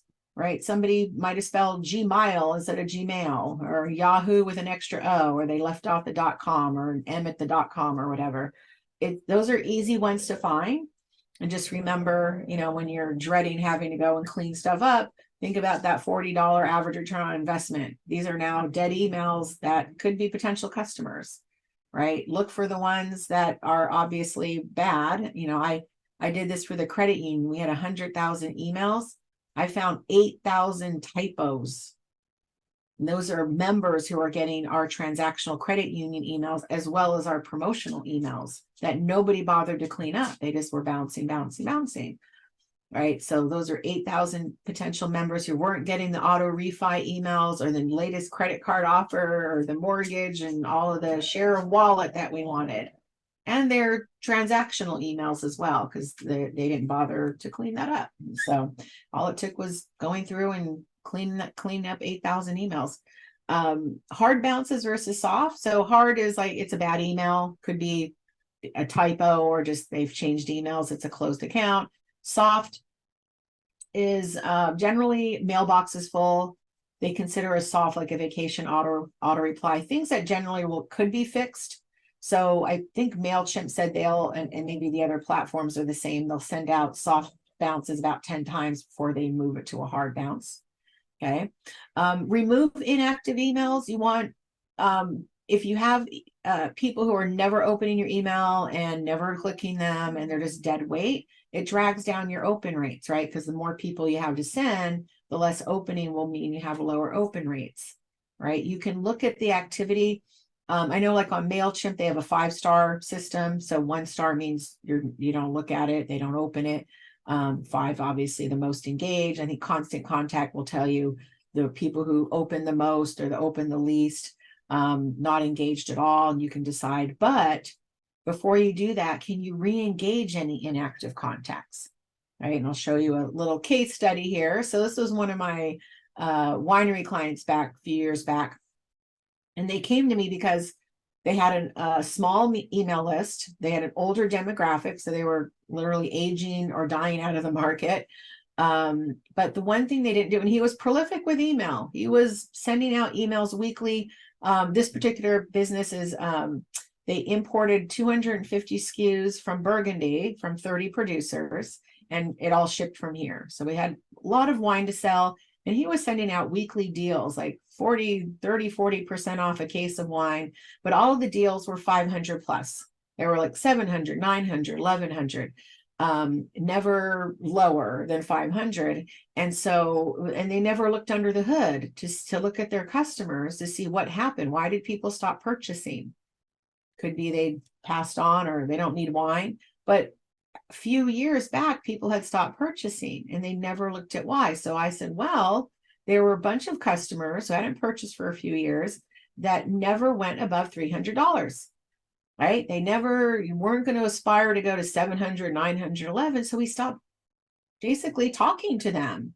We stopped giving them at their comfortable price point. So we're like, hey, let's try to send some deals at around 300. And guess what? We raised the dead, right? Not the literal dead. I can't do that. But the email dead, the people who were still drinking, but like did not want to purchase. So if he would now imagine, I look back a couple of years, and these are people who hadn't purchased for a couple of years. Go back to that $1, $40 ROI. I don't even want to imagine how many thousands of dollars they missed out on by not looking under the hood, paying attention to those average order values, and sending emails to those people at $300. Don't just a shudder to think, right? Just think about how many hundreds, thousands of dollars they lost out on over a couple of years by not paying attention and not talking to them. What about customers who only drink red wine, but you keep sending mixed cases or white wine offers? And they said, you look back at their order history and like, God, these people never ever purchase white. Send them red offers. Give them a chance to say, hey, I don't want mixed, I only want red. Again, if you're not paying attention to what people are purchasing and what their price point is, right? Just think of those lost opportunity costs there. Don't even want to know how many thousands of dollars they've missed out on. So spam, somebody asked about spam earlier, how to get around spam filters. Are there certain platforms that work better? It really comes down to your content, right? So, and don't be scared of the slide. It's a lot of information here. So I share it with you so you can look at it later, share it with your IT or marketing person or web person, whatever. It's about authenticating your domain. So a couple of different things about spam. I don't recommend on a regular general basis to buy a mailing list. One big reason for that is because of the spam potential. So if you buy a list, and whether you like, just use wine as an example, wine, and somebody sells it, hey, this is a list of wine enthusiasts. And you're like, okay, well, I have wine. So then they like wine. So we'll send them a list. But if you send them your email and they unsubscribe and they choose, I never signed up for this, and you get a high percentage of those people who say that email platform can block you as a spammer. Right? Because they've marked off, I didn't sign up for this email. So that will send a red flag if you have a large percentage of those out there. So you have to be very careful if you do plan to buy a list. I would recommend cleaning it first, before you drop it into, and I'll talk about that in a second too, you do not want to use an email platform as your list cleaner, meaning sending out the emails and then letting the bounces sort out.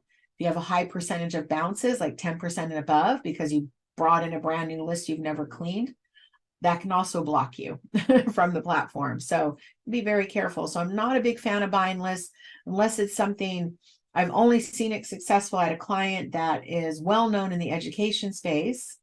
And, you know, I would say almost celebrity level. He wrote some books on how to be an effective teacher and classroom management. So his name is well known for 30 plus years in the industry. And they were buying already lists for principals and staff development folks. And they weren't having problems with the unsubscribes because he was well known, you know, like, oh, if he's sending it, it has to be important information, whether they were interested in the books or videos or whatever or not. In that case, it worked, but I'd be very, very careful about buying lists, right? You can provide a double opt-in, but just keep in mind too, sometimes that secondary opt-in winds up going into spam and then they miss it. So you can turn that feature on or off if you want. This crazy ABC here of authenticating your domain, the SPF, DKIM, DMARC. It really is simpler than it looks here. It's a matter of your domain host and your email platform sharing a line of information saying, yes, I own this domain, because I can log into it and show you, so to speak, and then tell the domain host, yes, this is my email platform. I'm authenticating for them. I think even MailChimp makes it easier. Just it will auto log in and do the checking. So again, you can't do that with a Gmail or Yahoo account. I can pretend to be any of you. I can set up a Gmail account with your business name, and I can come in here and do some damage if I wanted to. I wouldn't do it, I promise, but somebody could, right? Not everybody can log into your domain and prove that you own that domain account. So another reason you want to authenticate your email to help with the spam issue. You might have more issues with it coming from a Gmail or a Yahoo account. So it's generally usually about $5 a month. I think GoDaddy, I think if you even the first year you get it for like $1. Wherever your domain is hosted, usually will have an email marketing or email domain deal, but generally around $5. So totally worth it to do that. It looks more professional.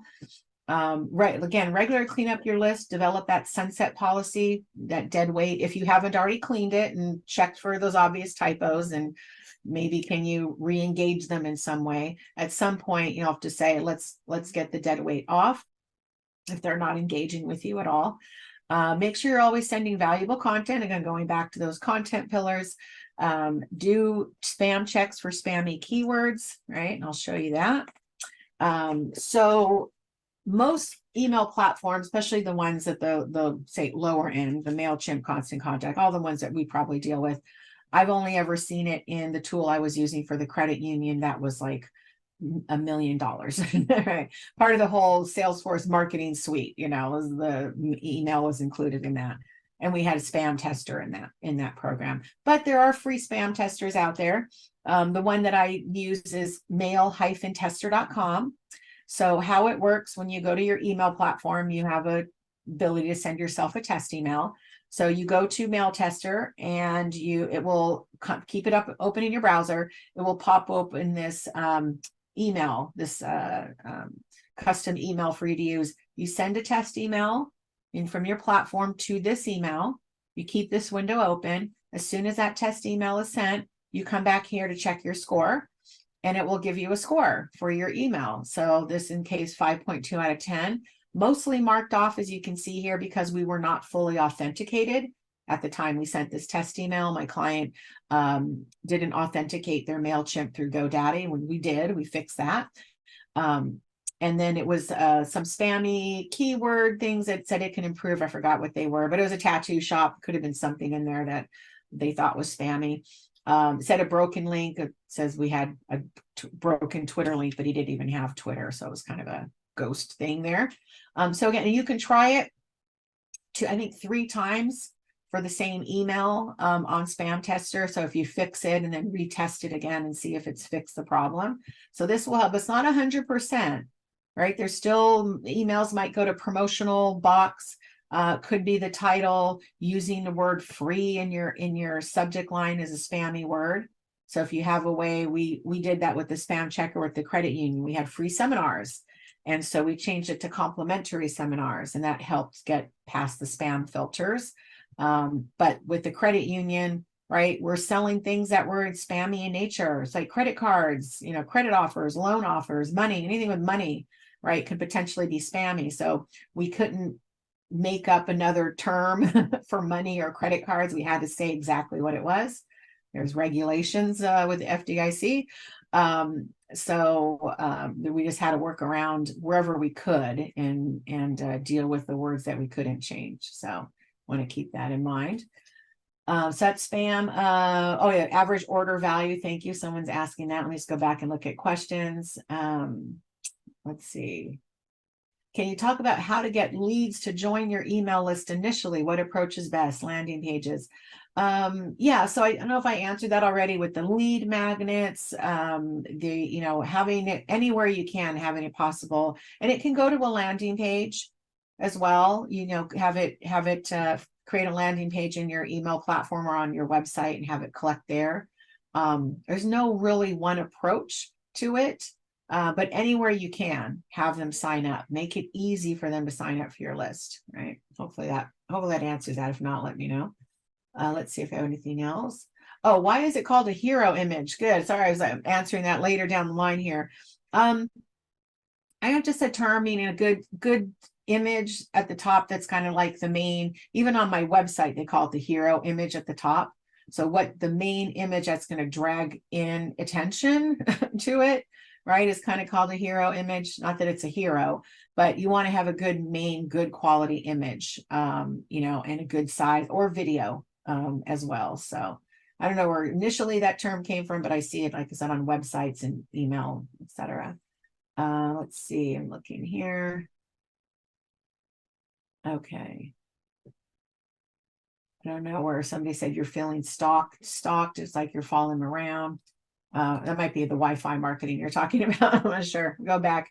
Any other questions I didn't answer, let me know. Let's see. It's going through here. Perfect. Okay. So again, checklist before you send, always a good idea. Check everything. Check the copy. I always click on every link. You can, mouse over them to make sure that most of them have link checkers, but it's just checking to make sure a link works, not that you have the right one. Maybe you copied over from another email and you have an old, link on there that's no longer going to the current link. So always double check the links. The subject and preview line, check that. Do the spam testing. Look for design flaws. Have somebody else read it. I always say check everything before it goes out. I still get nervous every time I send an email out. Hit that send button, right? A/B testing, right? So that's something basically A/B or split testing, it's called, is basically taking some factor and doing it in two different ways and then sending out the email and see which one performs better, okay? If you have a small list, like 10 people or 50, usually under 100, might not work as well because exponentially your numbers are smaller. You can still try it. So generally, I would say subject line is probably the one that most people check against, right? Trying two different subject lines to see if one teaser thing works better than the other. You can try different days of the week, but I wouldn't necessarily split test on that now that I think about it. I would probably just send the email, try it on a Tuesday, and then maybe try it on a Friday.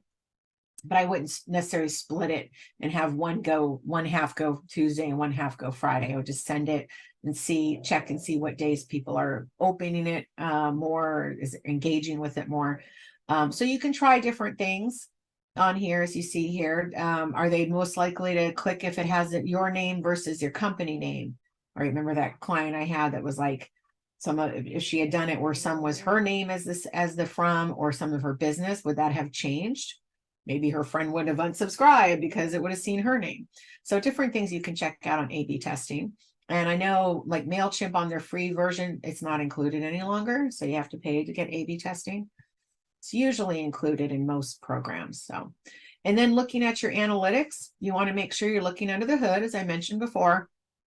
right? And all of your platforms will have some type of analytics. They'll tell you how many people opened it, how many were sent, if successfully delivered, who clicked on something, your bounces and your unsubscribes. And you can click on each of those to see specifically who bounced, who unsubscribed. This is where you would go to clean it, right? You get, depending on your platform, this is through MailChimp, they should have performance rates. So generally within those first few hours of sending the emails where you're going to see the spike. So you want to pay attention to that. Are people more that since they open it generally when they first get it, when's the best time to send it? I'll talk about that in a minute. It will tell you the top links clicked, how many subscribers with the most opens. In this case, I remember the drive-by opens. This person didn't open it 49 times. It was a drive-by open. So you want to look at unique opens instead. So I might have drove by 49 times, but I only uniquely opened it once, right? And then your platform might have campaign benchmarking. Again, this is MailChimp. So it's telling you your open rate against your average campaign rate open, and then against your peers. And in this case, it was wine, so agricultural and food services. And then your average click rate. So you could see 1 to 3% on average. This 4.7% peer average, that probably includes transactional emails as well in that number. So generally that 1 to 3% is about average click rate. And then being consistent. So I've talked about this. People are like, oh, I really have to send that many emails, every week. What? But we have different habits as humans. Okay. So we think, oh, I'm going to send this one email out a month. Everybody's going to see it. I'm not going to really annoy them and send too much, but really we're different, and no one way is correct. Right. So there's different human habits. I always use the example of Christmas shoppers, right? Some of you, if you're Christmas shoppers, you might do your Christmas shopping in July, right? It's already done, right? It's already October, you're already done. And then you have the kinds of ones in the middle, like I do Christmas shopping, I'll do it around Black Friday. I still have a month. I'll wait till after Thanksgiving and get that done. And then there are those of us who are like, oh, it's Christmas Eve. I still have plenty of time, right? And that's okay. No one way is correct. I won't tell you which one I am, but it's not the July shopper. But honor those different human habits, right? In with your emails as well. Not everybody who sees the email for my class like a month or 2 months early will sign up right there and then. They might wait until a few weeks before or the week before. Some of you might have signed up for this class this morning when you got my early morning email, or maybe SCORE sent one out as well. We did this for SCORE Los Angeles. I'm on the workshop committee for them as well.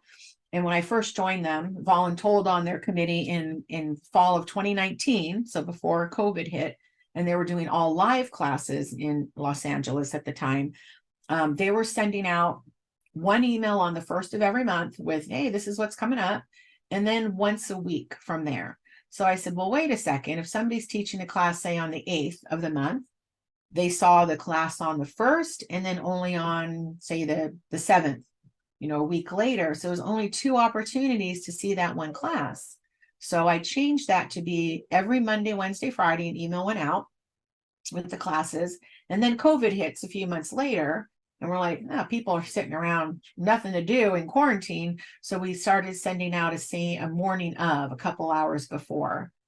And we saw people signing up at the last minute because they had time. And now even with webinars now, it's the same case.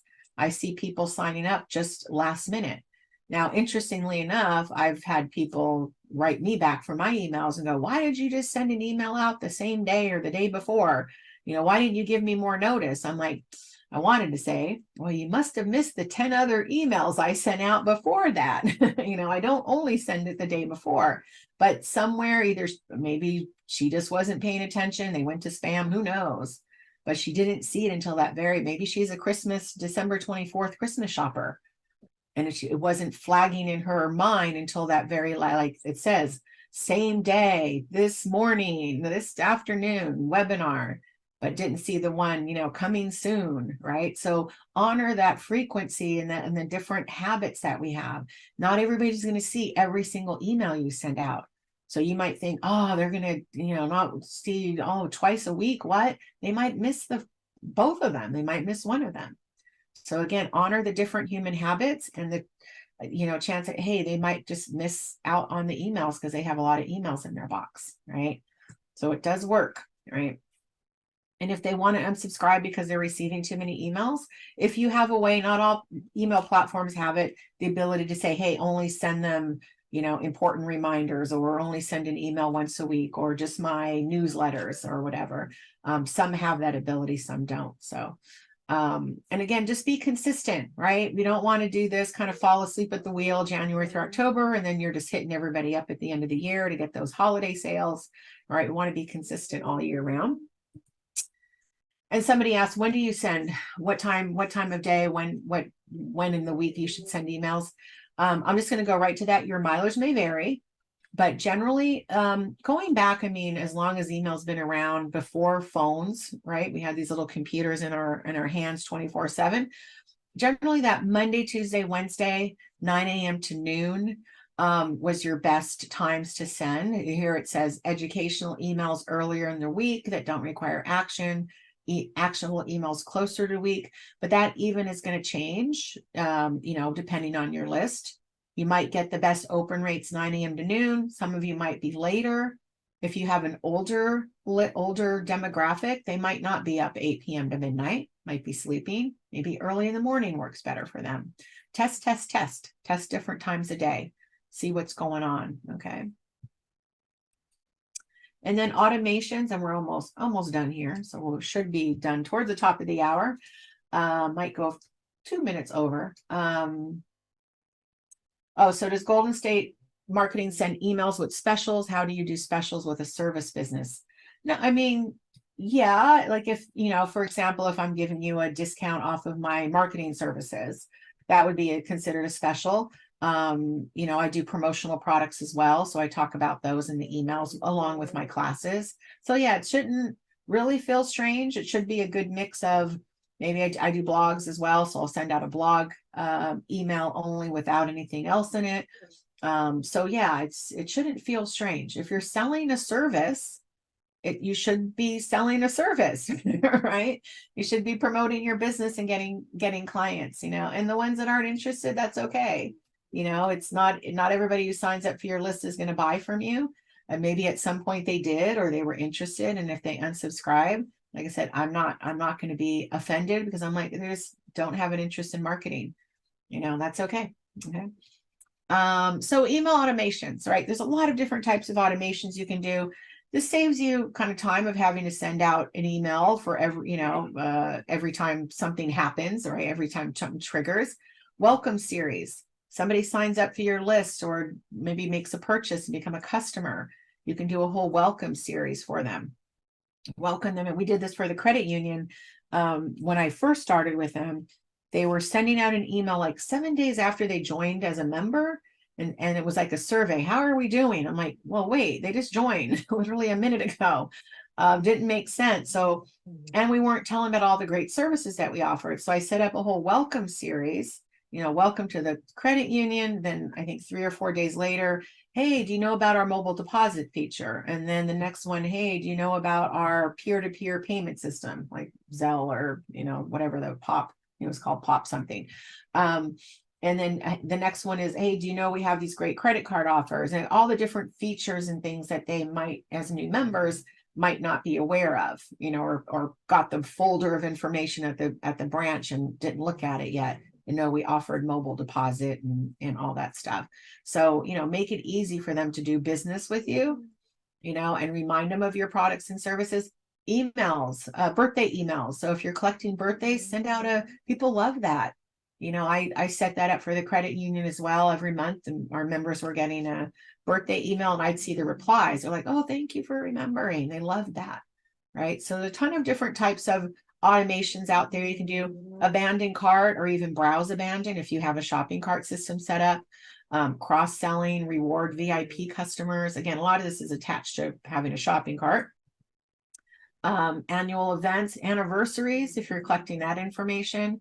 So a lot of different things you can do depending on how deep you go with your shopping cart and all of that stuff.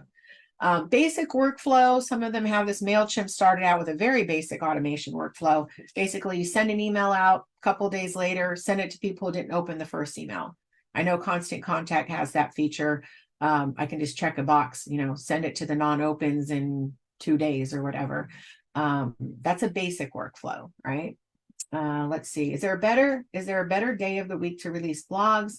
Let's see. Al said Tuesdays work best for him. It's funny because I use Tuesdays as well. I don't know if that's really the best day to release them, but you can try different days and see if that works. Like I put them I'll have it scheduled to release on the website at that day and time, and then schedule the email and the social like maybe an hour later. So it's already up on the website, but you can try out those different times. Now, for more sophisticated automations, these are from ActiveCampaign, these slide examples, but most of them have what's called if this, then that automations, right? So if this, then that means it splits into 2 different actions, right? So we send out this welcome email, we wait a few days, we send out an blog article, wait a few days. Did they click on a link? If yes, if this, they're sent the invitation to the webinar. If that, no. We send them a link to the latest book, we stop, right? Then we have an abandoned cart email. Gets a little bit more complicated. So here they abandoned the cart. We waited a day. I'd probably say wait a few hours, not a full day. Did they purchase the tickets? If yes, they were sent a souvenir coupon, waited 7 days. They were sent, did they use the coupon? If yes, hey, let's keep selling to them. Benefits of a season pass. Send it to the sales team to follow up with them. If no, we contact a little bit more, and then we kind of gave up from there. Now, this is a cool one, the next one coming up. This is called multi or omni-channel event campaign. All right, so we start out with buying the tickets, waited 5 days. Did they RSVP for the event? If yes, they were sent an actual postcard, right? Then they were updated as an attendee, waited a day, then they were sent a text reminder before the event. 1 day before the event. If no, the lead was sent to the account manager to follow up. And then if not, spit back to email. And then finally, hey, let's try a social media retargeting campaign. So you can involve different channels in your automations. You don't have to do a postcard if you don't want to spend that money on postage and printing, but you can have it go to a phone call, a text reminder, social media campaign. So this gets a little bit, more complicated, but other than just email, but use these as potential lead nurturing and customer nurturing through the process, right? And this is MailChimp finally added if this, then that customer journey mapping late 2021, I think it was finally. So they now have that, again, mostly attached to having a shopping cart with them as well. But you can do that on the paid. And this is considered 3 triggers right here. So if you're I was describing my client that switched to Shopify, this is in their cheapest version. It was like send the email or the contact signs up for the audience. They get an email and then that was it. Like you can't even do the if this, then that. So it's pretty basic on their paid version. So just to wrap up email, don't forget to segment if you can, get better conversion if you're talking to them, right? Red wine versus white wine or whatever the segments are. Use automation if you can. Test everything, right? Be consistent through the entire year, right? Have that plan in place. It just won't get done right or at all if you're not planning ahead. Definitely track the results, know what's working or not. And just don't give up, right? And somebody asked about ConvertKit. ConvertKit is good as well. Definitely, I had somebody just tell me they're switching to ConvertKit. So check them all out. There's none that I would say like good or bad or indifferent. They're all just what works for you. And it has the features you want for your business, and it's easy for you to use. That's definitely an important thing. So to wrap up, finally, next steps for your business. Do you need to create an email marketing plan, right? To take advantage of this best ROI of any marketing tool. I always ask this, are you budgeting for marketing or waiting to make money to have a marketing budget? You should have that budget first, right? You need to spend money to make money, right? Rather than like, as soon as I make money, I'll have marketing money right now. That works the other way. And then what support do you need to execute your plan? And are you ready for the holidays coming up, right? As the elf said, we want to make sure we plan. So you're all welcome to schedule time to talk to me. You have a 15-minute strategy call. Go to callwithpatty.com or scan that QR code. Happy to talk to any of you about where you are with your email marketing and getting a plan in place for that, or any of your marketing. So I'm just going to check real quick before I hand it back to Bill. Is there any other questions? Let's see. If a business is located outside the US, is it possible to ask their email ad? I don't know what a cell phone number before providing Wi-Fi password. I must be talking about the Wi-Fi marketing. They probably, let's see, it's possible to email and cell phone before providing Wi-Fi. I think you can. I'm not sure if that was referring to the Wi-Fi marketing or not. But yeah, you should be able to add. Yeah, I think you can ask for both of those pieces of information. Is it possible to set up the free Wi-Fi while asking for their cell phone in another country if they have it? Yeah, I'm not sure. I would check on the, not if I'm answering your question right about international use. Usually it's in the location. So if they're coming to a location internationally and you ask for their information, there are rules, definitely the, I forgot what they are, the international email rules as well. I would check with your local Wi-Fi provider on that question. So I'm not sure about international use or not. So sorry if I don't have a specific answer on that for you. Where can you find your marketing calendar? You will find it in your inbox from SCORE. We'll be mailing out the recording, the slides, the content calendar download will be sent to you. So stay tuned for that in your inbox. And then you'll get my information, callwithpatty.com. My website is goldenstatemarketing.net. And you can look me up there as well and schedule that strategy call. But you'll get that information on the landing page. And I think that is it for questions. Let me look in the comments. And then I'll go back to Bill. I think that's it. Any other questions, let me know, and I'll let Bill wrap up here. So once again, Patty, great webinar. Every time I see one of your webinars, I go, you can't get better than that, until I see your next webinar. And for those of us who thought that email was an old stale thing that wasn't cutting edge and wasn't interesting, I know that we all know better now after seeing Patty's webinar. And I always say with Patty's webinar, there's so much information, and you will get the recording on this. When you get the recording of this, rewatch in little bits and pieces, almost like chapters in a book, because as you learn all this great information, it'll start being part of the way that you think.